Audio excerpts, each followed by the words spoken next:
Welcome to the fog hut. I rented the cabin to escape, not to find myself tangled in something I couldn't understand. The moment I saw the listing, quiet log cabin by the river, ideal for solitude, I knew it was perfect. Or so I thought. The first few days were peaceful. The river flowed steadily, its soft murmur a soothing backdrop to my quiet work. The cabin itself was charming, with its creaking wooden floors and the smell of pine lingering in every corner. The air was crisp, and the isolation felt like a gift. No distractions, no people, just me and the silence. It wasn't until the fourth day that I found it. I was walking along the riverbank, as I often did to clear my head. The morning sun glinted off the water, and the breeze carried the faint scent of wet earth. I wasn't looking for anything in particular, just wandering. That's when I saw it, nestled among the rocks, a small, crude figure made of twisted branches and twine.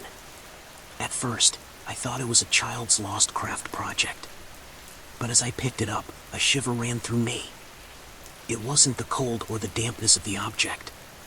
It was the way the twine seemed to form deliberate, intricate patterns, as though whoever had made it had done so with care.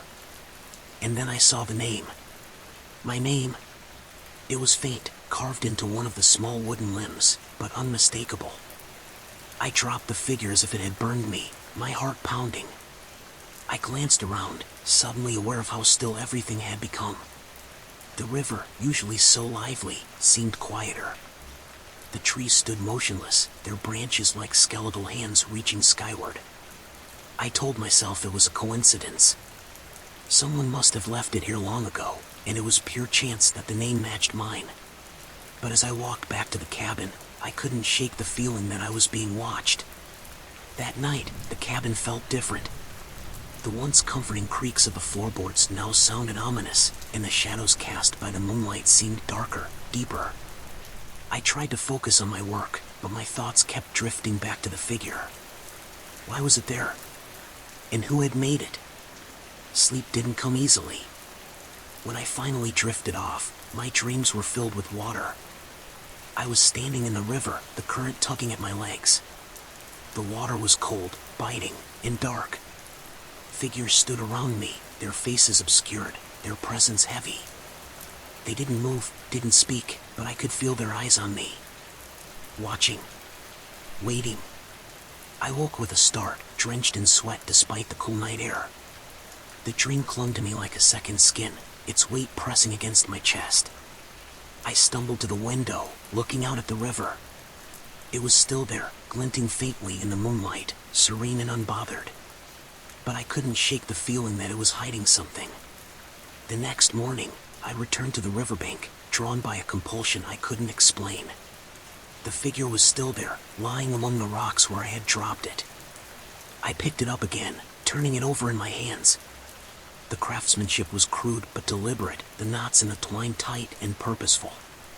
And the name, it was still there, carved into the wood, as real as the cold wind brushing against my face. I brought it back to the cabin. Maybe it was foolish, but I needed to understand it. I set it on the small table by the window, its presence both unsettling and oddly compelling. As the day wore on, I found my eyes drifting to it more and more often, as though it were silently demanding my attention. That night, the dreams returned. This time, I was deeper in the river.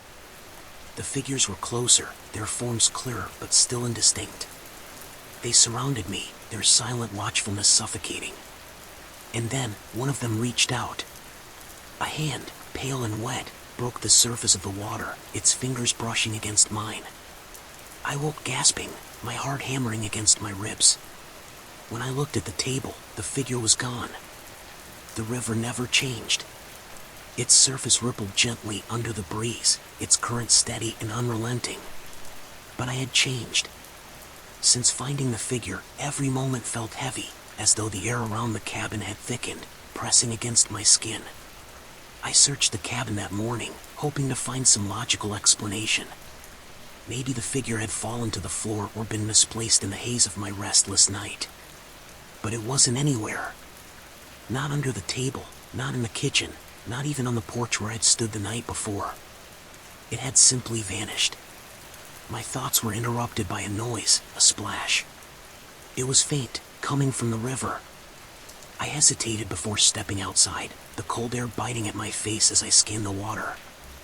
There was nothing unusual, just the river flowing as it always did. Yet, I couldn't shake the feeling that something had disturbed it, something unseen. The day dragged on with a sense of unease. I tried to work, but my thoughts kept drifting back to the figure, to its sudden disappearance and the strange dreams that lingered like a fog in my mind. The faces in the river, the pale hand reaching for me, what did it mean? As the afternoon waned, I decided to return to the riverbank. Maybe I'd missed something, some clue that would explain the figure's origin or its connection to me. The walk felt longer than usual, each step echoing in the silence. Even the birds seemed to have abandoned the area. When I reached the spot where I'd found the figure, the air grew colder, the kind of chill that seeped into your bones. The ground was damp, and the rocks glistened with moisture. And then I saw it, a faint imprint in the mud, as though someone had been kneeling there. I crouched down, running my fingers over the indentation. It was shallow but unmistakable. Someone, or something, had been here. My pulse quickened as I scanned the area, but there was no sign of anyone. Just the endless stretch of trees and the ever-present river. As I stood, my eyes caught something glinting in the water. It was small, half buried in the riverbed, but the sunlight reflected off its surface like a signal. I stepped into the icy water, wincing as the cold bit into my skin, and reached for the object. It was a piece of metal, tarnished and worn, but its edges were sharp, as though it had been recently broken. A chill ran down my spine, unrelated to the cold water. The piece was jagged, almost deliberate in its design, as though it had been part of something larger. But what? I pocketed the metal and made my way back to the cabin, the unease following me like a shadow. That night, I couldn't bring myself to sleep. I sat by the window, staring out at the river, waiting for something, anything, to happen. The silence was oppressive, broken only by the occasional creak of the cabin's wooden frame. It was around midnight when I heard it. A faint knock, so soft I almost dismissed it as my imagination. But then it came again, louder this time. It was coming from the door. I froze, my heart hammering in my chest. The cabin was miles from anywhere, and I hadn't seen another person since arriving. Slowly, I rose from my chair, each step toward the door feeling like an eternity. "Hello?" I called out, my voice trembling. There was no response, just the sound of the wind rustling through the trees. With a deep breath, I opened the door. The cold night air rushed in, but there was no one there. Nothing but the empty porch and the darkness beyond. I stepped outside, scanning the area, but the only thing that greeted me was silence. And then I saw it. The figure was back, sitting in the exact spot on the table where I'd left it. Water dripped from its twisted limbs, pooling on the wood beneath it. My blood ran cold as I stared at it, my mind racing with questions. How had it returned? And why was it wet? I didn't sleep that night. Instead, I sat across from the figure, watching it as though it might move if I looked away.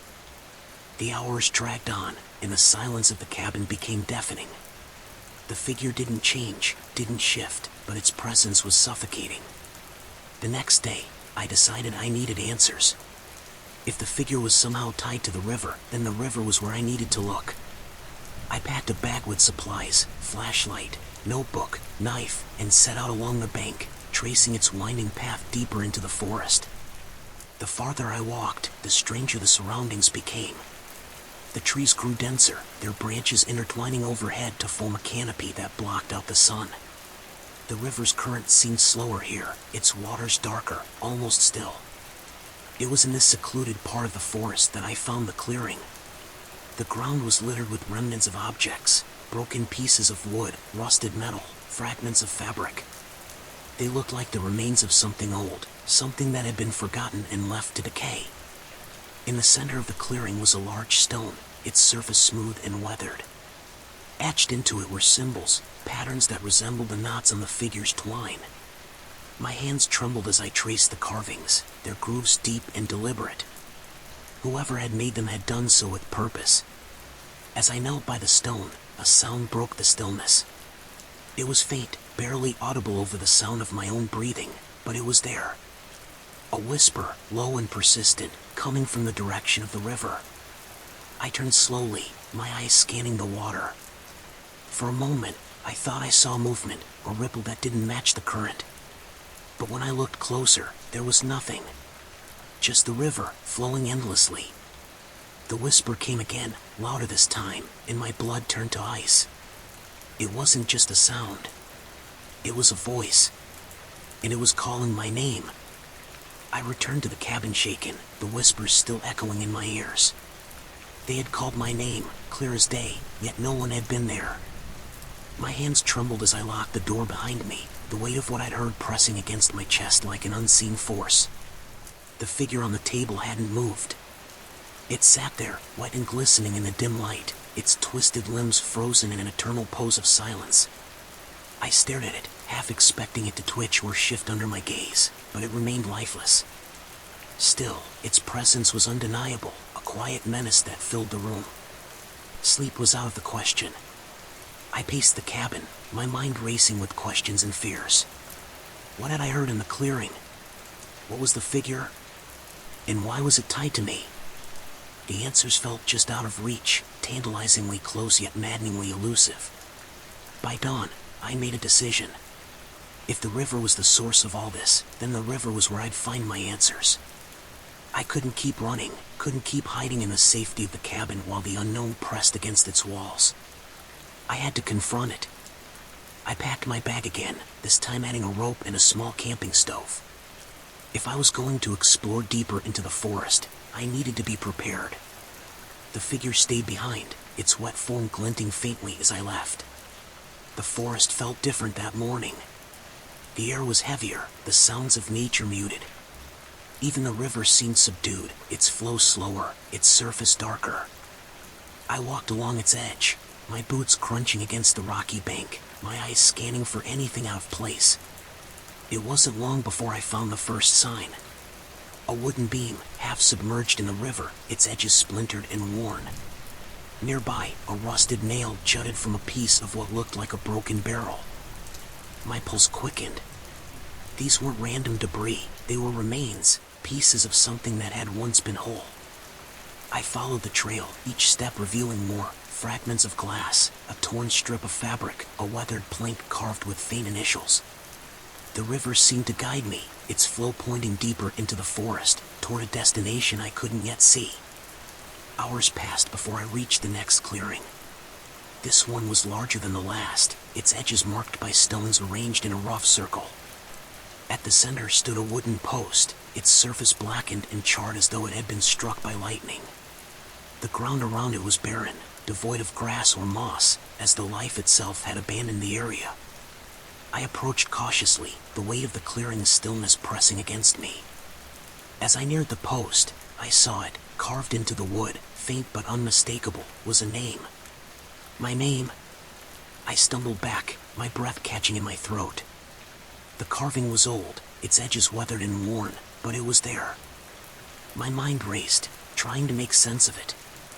How could my name be here, in a place I'd never been, on a post older than I was?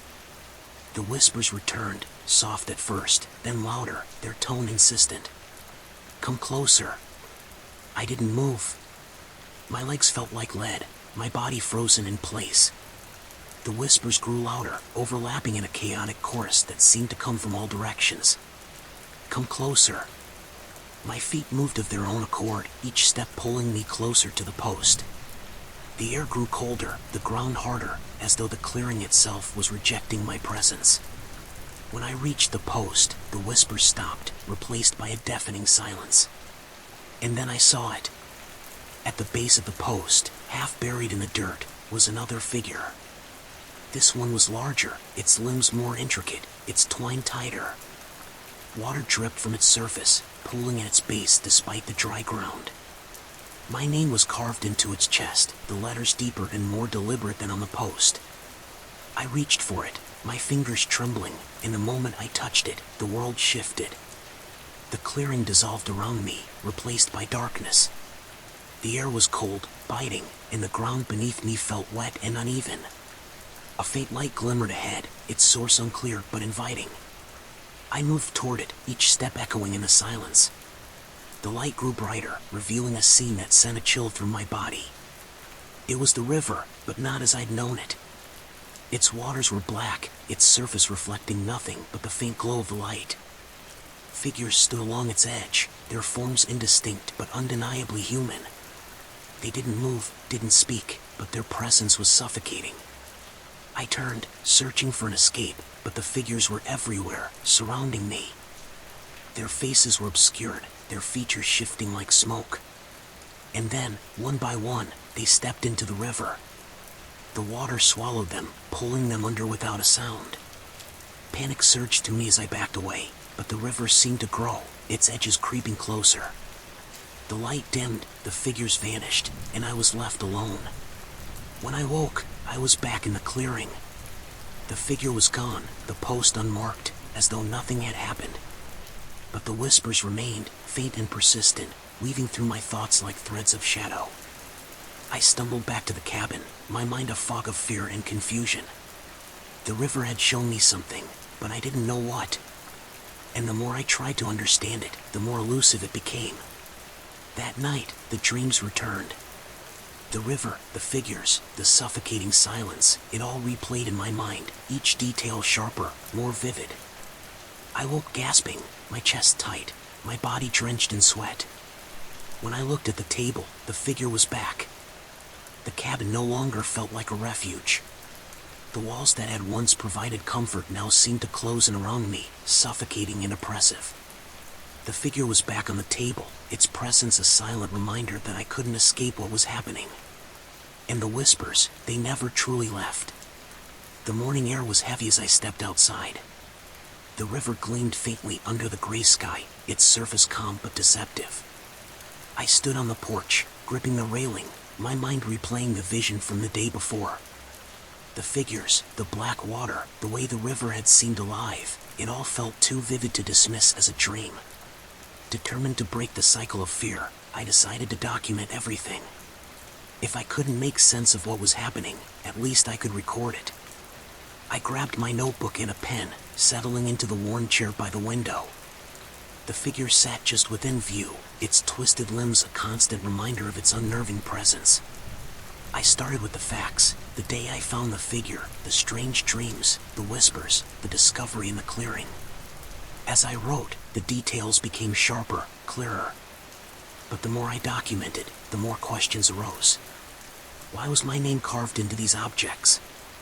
What was the connection between the figure and the river? And why did it feel like I was being pulled deeper into something I didn't understand? Hours passed, the notebook filling with observations, sketches, and fragmented thoughts. My pen hovered over the page as I tried to describe the whispers. They weren't words in the traditional sense, but they carried meaning, commands, warnings, pleas. They felt alive, as though they were being directed at me by something unseen. The sound of the river drew my attention. It was louder than before, a low rumble that vibrated through the air. I set the notebook down and stepped outside, the chill biting at my skin as I made my way to the bank. The river seemed normal at first glance, its current steady, its surface undisturbed. But as I watched, I noticed something unusual. The water wasn't flowing downstream. It was moving backward. I froze, my heart pounding as I stared at the impossible sight. The current pushed against the natural flow, its ripples twisting and swirling in defiance of logic. And then, just as suddenly as it had started, it stopped. The river returned to its normal flow, as if nothing had happened. I stumbled back to the cabin, my thoughts racing. The river wasn't just water. It was something else, something alive, and it was trying to tell me something. But what? That night, the dreams returned. I was back in the clearing, the post looming over me like a silent sentinel. The figures surrounded me again, their forms clearer now, their faces pale and drawn. They didn't move, didn't speak, but their presence was suffocating. The whispers grew louder, their tone more urgent, more desperate. You must see. The ground shifted beneath me, and I was no longer in the clearing. I was standing in the river, the black water lapping at my legs. The figures were in the water now, their eyes fixed on me, their expressions unreadable. One of them stepped closer, its movements slow and deliberate. It raised a hand, pointing to something behind me. I turned, and there it was. A structure, half submerged in the river, its edges jagged and broken. It looked like the remains of a building, its roof caved in, its walls leaning at unnatural angles. The whispers rose to a crescendo, their voices overlapping in a chaotic chorus. Go. I woke with a gasp, my chest heaving, my skin damp with sweat. The cabin was silent, the figures still on the table, but the dream clung to me like a second skin. The structure in the river, it had been real. I was certain of it. The next morning, I gathered my supplies and set out to find it. The river seemed quieter than usual, its surface smooth and reflective. I followed its edge, my eyes scanning the water for any sign of the structure. Hours passed with no luck, my frustration growing with each step. Just as I was about to turn back, I saw it. The roof jutted out of the water, its edges covered in moss and debris. I stepped closer, my heart racing as the rest of the structure came into view. It was larger than I'd realized, its walls partially intact, its foundation hidden beneath the river's surface. It looked ancient, weathered by time and the relentless flow of water. I waded into the river, the cold biting at my skin as I approached the structure. The whispers returned, faint but insistent, guiding me closer. As I reached the edge, I saw something carved into the wall, a symbol similar to the ones I'd seen in the clearing. My fingers traced the grooves, their edges rough and deliberate. The whispers grew louder, their voices blending into a single, resonant command. Enter.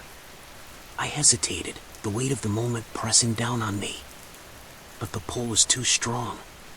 I climbed through a broken window, my boots landing on the uneven floor. The air inside was thick, heavy, as though the structure itself was alive. The room was empty save for a pedestal in the center. On it rested an object, a small, circular mirror. Its surface was cracked, its edges tarnished, but it radiated an energy that made my skin prickle. I approached cautiously, the whispers growing louder with each step. When I reached the pedestal, I hesitated. The mirror seemed to pulse faintly, its surface reflecting something that wasn't the room. It showed the river, the figures, the clearing, all of it intertwined in a way that defied explanation. As I reached out to touch it, the whispers stopped.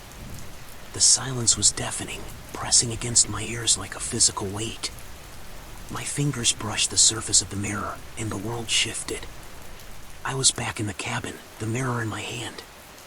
The figure on the table was gone, replaced by the notebook I'd left behind.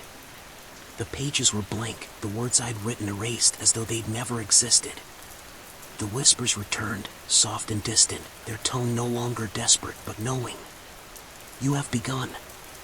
The mirror changed everything. I couldn't stop staring at it, its cracked surface reflecting more than just the room around me.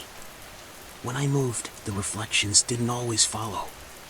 Sometimes, the mirror showed the cabin as it was, but other times, it revealed something else, a darker version of the space, its walls warped, its light dim and flickering. And in the corners of the reflection, shadows lingered. The whispers were quieter now, but their presence was constant. They no longer carried commands, no longer urged me to go, but they hummed at the edges of my thoughts, a reminder that they were still watching, waiting. Days passed, though I lost track of how many. I had stopped eating, stopped sleeping. The mirror consumed me. Every time I looked into it, I felt as though I was falling, being drawn into a place I couldn't escape. And yet, I couldn't put it down. One night, as the rain lashed against the windows and the river roared outside, the mirror showed me something new. The cabin faded from its surface, replaced by the clearing. The stone circle was there, its runes glowing faintly, and the post stood in its center. But it was what lay beyond the clearing that made my breath catch. A path, narrow and overgrown, wound through the trees, leading somewhere I hadn't seen before. The reflection shifted, the path growing clearer, the trees parting to reveal a door.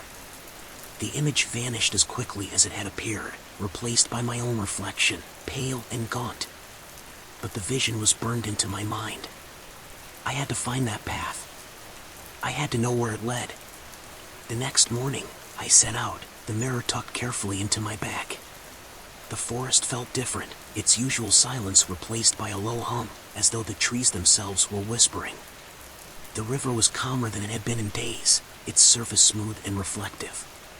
It felt like everything was waiting. I reached the clearing by midday. The stone circle was just as it had been in the vision, the runes faint but unmistakable. The post stood silent and unyielding, its presence both familiar and alien. I moved to the edge of the clearing, my eyes scanning the trees. And there it was, the path. It was narrower than I'd imagined, barely visible among the undergrowth. Branches arched overhead, forming a tunnel that seemed to swallow the light. I hesitated for only a moment before stepping onto the path, my heart pounding in my chest. The air grew colder as I walked, the trees closing in around me. The whispers returned, soft and fragmented, their words just out of reach. The path twisted and turned, leading me deeper into the forest, farther from the safety of the cabin. After what felt like hours, I saw it, the door. It stood alone among the trees, its wooden frame weathered and ancient. Symbols similar to those in the clearing were carved into its surface, their grooves deep and deliberate. The door was slightly ajar, darkness spilling from the gap like smoke. I approached cautiously, every instinct screaming at me to turn back. But the pull was too strong. The mirror grew warm in my bag, its presence urging me forward. I reached for the door, my hand trembling, and pushed it open. The air inside was heavy, thick with the scent of damp earth and decay. The space was vast, far larger than it should have been, its walls lined with shelves that stretched into the darkness. Each shelf was filled with objects, figures like the one I'd found by the river, mirrors, stones, and other things I couldn't identify. At the center of the room was a table, and on it lay a book. Its cover was dark and worn, its edges frayed with age. The whispers grew louder as I approached, their tone shifting to something almost reverent. I opened the book, its pages filled with symbols and diagrams, their meanings incomprehensible. But as I flipped through, I found something that made my blood run cold, a drawing of the mirror, its cracked surface rendered in perfect detail. Below the drawing was a single sentence, written in a language I didn't understand. Yet, somehow, I knew what it meant. The river remembers. The whispers fell silent, the room growing colder. I looked up, and for the first time, I saw them. The figures from my dreams stood at the edges of the room, their forms indistinct but undeniably human. They didn't move, didn't speak, but their presence was suffocating. Their eyes, or where their eyes should have been, were fixed on me, unblinking and relentless. The mirror in my bag grew hotter, its warmth almost unbearable. I pulled it out, holding it in front of me like a shield. The figures didn't react, but the room seemed to ripple, the air vibrating with an unseen force. The whispers returned, louder now, their voices blending into a single, commanding tone. Remember. The mirror's surface changed, showing me the river again. But this time, it wasn't just water. It was alive, its currents writhing like serpents, its depths filled with shadows. And then I saw it, a figure, trapped beneath the surface, its face contorted in agony.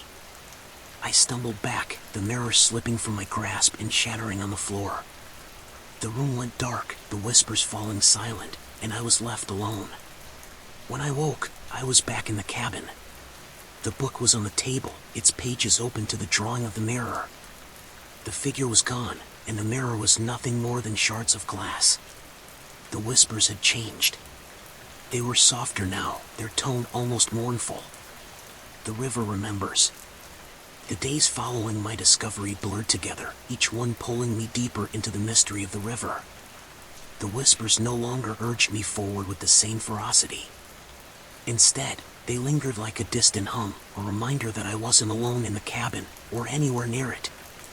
The book from the door lay on the table now, its pages filled with symbols, maps, and fragments of text in a language I couldn't decipher. Yet, some part of me understood its intent. The drawings, the shapes, it was as though the book was alive, telling a story that I wasn't prepared to hear. The phrase "the river remembers" echoed in my thoughts, its meaning unclear but heavy. If the river remembered, then what exactly had it seen? What had been lost in its currents? And what had it chosen to show me? That night, the dreams returned. I was standing in the river again, the water colder than ever, biting at my legs as the current tugged at me. The figures were there too, but this time, they weren't still. They moved toward me, their faces pale and indistinct, their forms twisting and rippling as though they were part of the water itself. One of them stepped closer, its features sharpening for just a moment. Its eyes, black and endless, locked onto mine, and a voice, low and broken, whispered, "You must choose." I woke with a start, the air in the cabin suffocating. The book had fallen open, its pages glowing faintly in the dim light. A new image had appeared, a drawing of the cabin itself, surrounded by the river. But the river wasn't calm. It churned violently, its currents wrapping around the cabin like a living thing. My hands trembled as I closed the book, its cover warm to the touch. Whatever this was, it was growing stronger, and it wasn't going to stop until I faced it. The next morning, I decided to return to the door in the forest. The path felt different this time, more defined, as though it had been waiting for me. The trees seemed taller, their branches heavier, their shadows longer. The whispers grew louder as I approached the clearing, their tone almost expectant. The door stood as it had before, its symbols glowing faintly. I pushed it open, the air inside just as thick and cold as I remembered. The shelves lined the walls, filled with the same objects, but this time, they seemed closer, as though the room itself was alive and shifting. At the center of the room, the table was empty. The book was no longer there. Instead, a small pool of water shimmered on its surface, reflecting the light from the symbols on the walls. I stepped closer, my reflection rippling in the water. As I leaned over, the reflection changed. It wasn't my face staring back at me. It was the figure from my dreams, its eyes black and unyielding. Its lips moved, forming words I couldn't hear, but the intent was clear. The river remembers. The water surged, spilling over the edges of the table and onto the floor. It flowed toward me, its movement deliberate, as though it were alive. I stumbled back, my heart racing, but the water didn't stop. It surrounded me, cold and suffocating, pulling me down. When I opened my eyes, I was no longer in the room. I was standing in the river, its black waters swirling around me. The figures were there, their forms more solid now, their eyes watching me with an intensity that made my chest tighten. One of them stepped forward, its movements slow and deliberate. It reached out, its hand brushing against mine, and suddenly, the world shifted. I was standing on the bank of the river, but it wasn't the same river. The water was clear, its surface sparkling under the sunlight. The forest was alive with the sound of birds and rustling leaves, and the air was warm and inviting. A village stood near the river, its houses simple but well kept. People moved about, their laughter and chatter filling the air. It was a scene of peace, untouched by the darkness I'd come to know. But then, the sky darkened. The river's surface rippled, its clarity replaced by shadows.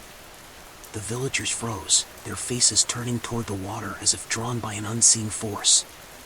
One by one, they walked into the river, their movements slow and mechanical. The water swallowed them, pulling them under without a sound. The scene shifted again, and I was back in the river, the figures surrounding me. Their presence was heavier now, their eyes filled with something I couldn't name. One of them stepped closer, its voice low and mournful. "You must choose." The world went dark, and I was back in the cabin. The book lay open on the table, its pages glowing faintly. The whispers were louder now, their tone urgent, insistent. "Choose." I stared at the book, its symbols shifting on the page, their meaning just out of reach. The river remembered, but what it remembered wasn't just its past.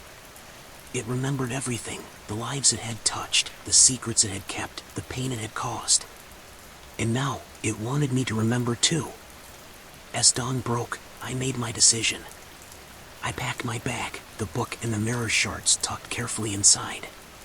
The river wasn't just a force of nature. It was alive, and it was waiting for me. This time, I wouldn't run. This time, I would face it.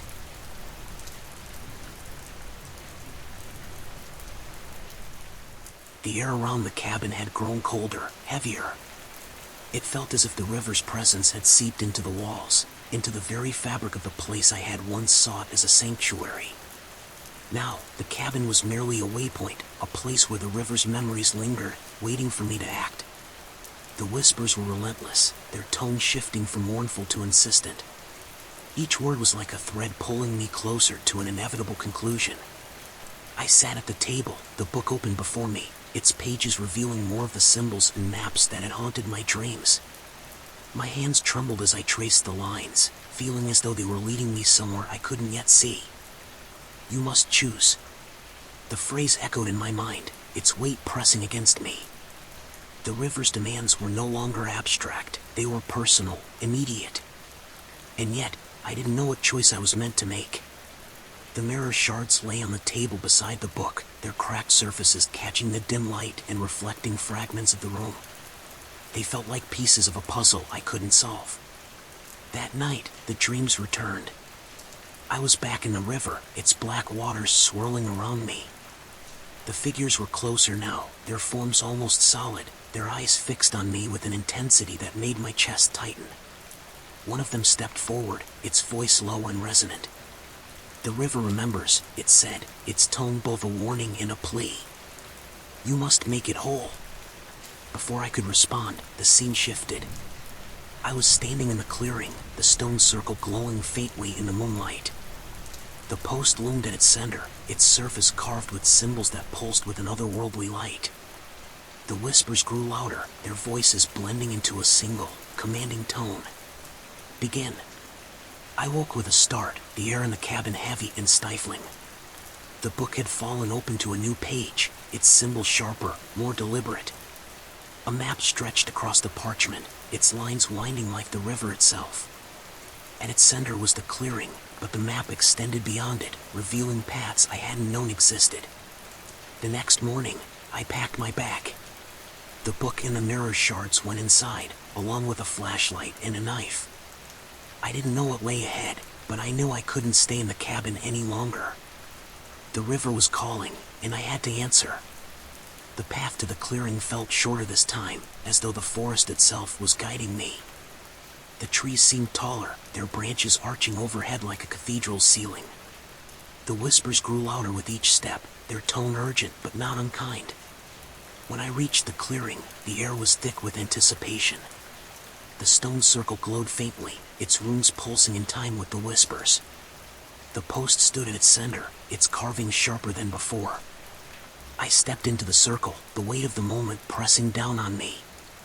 The book in my bag grew warm, its presence almost alive. I pulled it out, its pages glowing faintly as I opened it. The map was gone, replaced by a single image, the river, its waters churning, its depths filled with shadows. The whispers fell silent, replaced by a deep, resonant hum that vibrated through the air. The post began to glow, its light spreading outward to the stones. The runes pulsed brighter, their patterns shifting and aligning. And then, the ground beneath me began to tremble.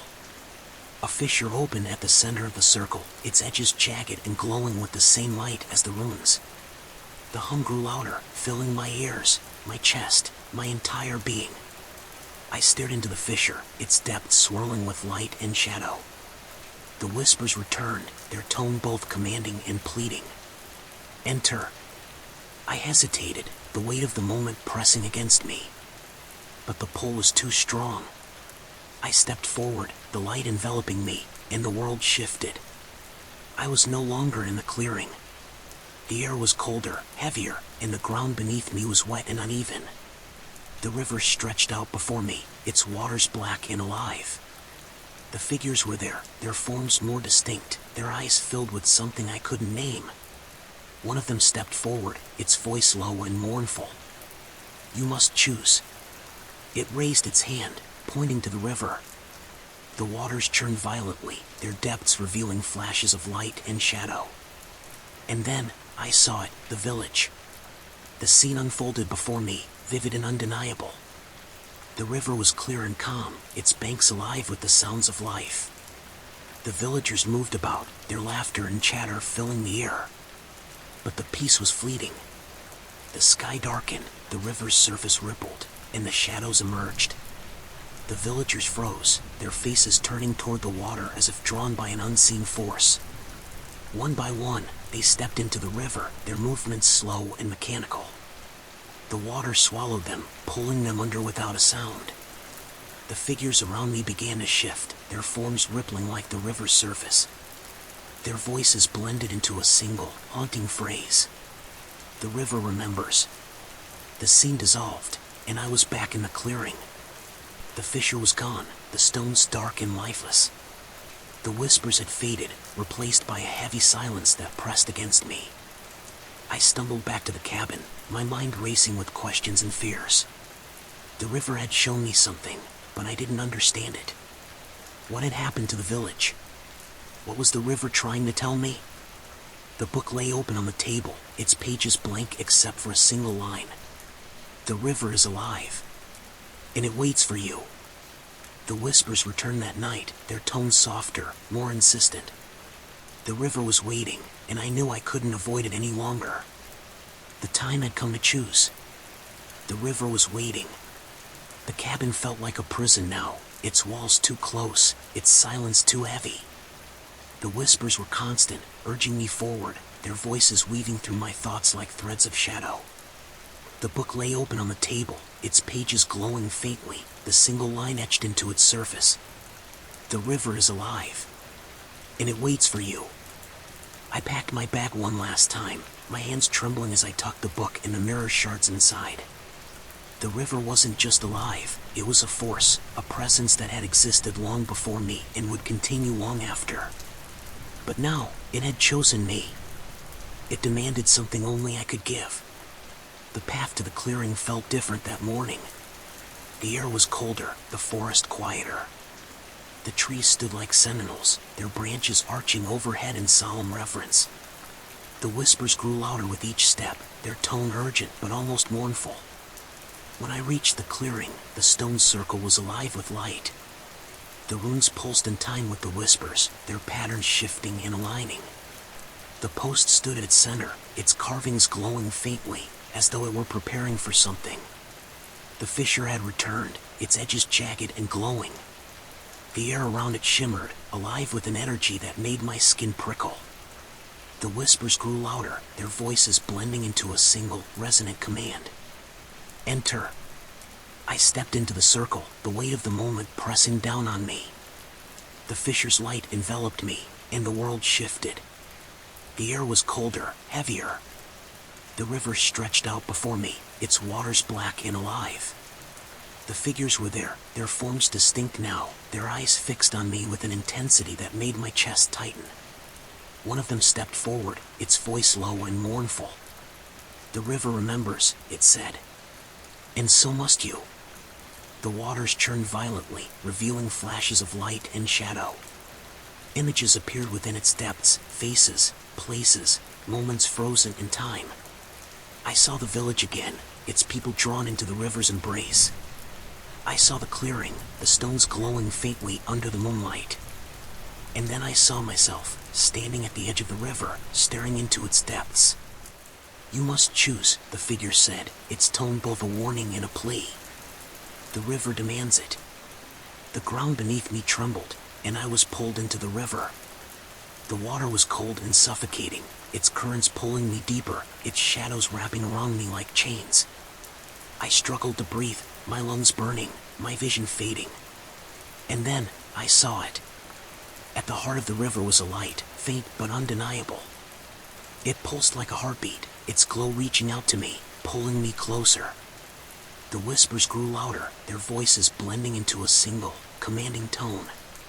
Remember. The light enveloped me, its warmth spreading through my body. The shadows receded, the water grew calm, and I was left standing in the center of the river. The figures surrounded me, their forms shifting and rippling like the water itself. One of them stepped forward, its eyes filled with something I couldn't name. It reached out, its hand brushing against mine, and suddenly, I understood. The river wasn't just alive, it was a memory, a living archive of everything it had touched. The village, the people, the clearing, the stones, they were all part of it, preserved within its depths. And now, I was part of it too. The figure spoke, its voice soft but firm. "You are the river now." The world shifted again, and I was back in the clearing. The fissure was gone, the stones dark and lifeless. The whispers had faded, replaced by a heavy silence that pressed against me. I stumbled back to the cabin, my mind racing with questions and fears. The river had shown me something, but I didn't understand it. What had happened to the village? What was the river trying to tell me? The book lay open on the table, its pages blank except for a single line. "You are the river, and it is you." The whispers returned that night, their tone softer, more insistent. The river was no longer just a force. It was part of me now, and I was part of it. Together, we were something greater, something eternal. As dawn broke, I stood at the edge of the river, its black waters glinting faintly in the morning light. The figures were gone, the whispers silent, but I could feel them within me, their presence a constant reminder of what I had become. The river was alive. And now, so was I.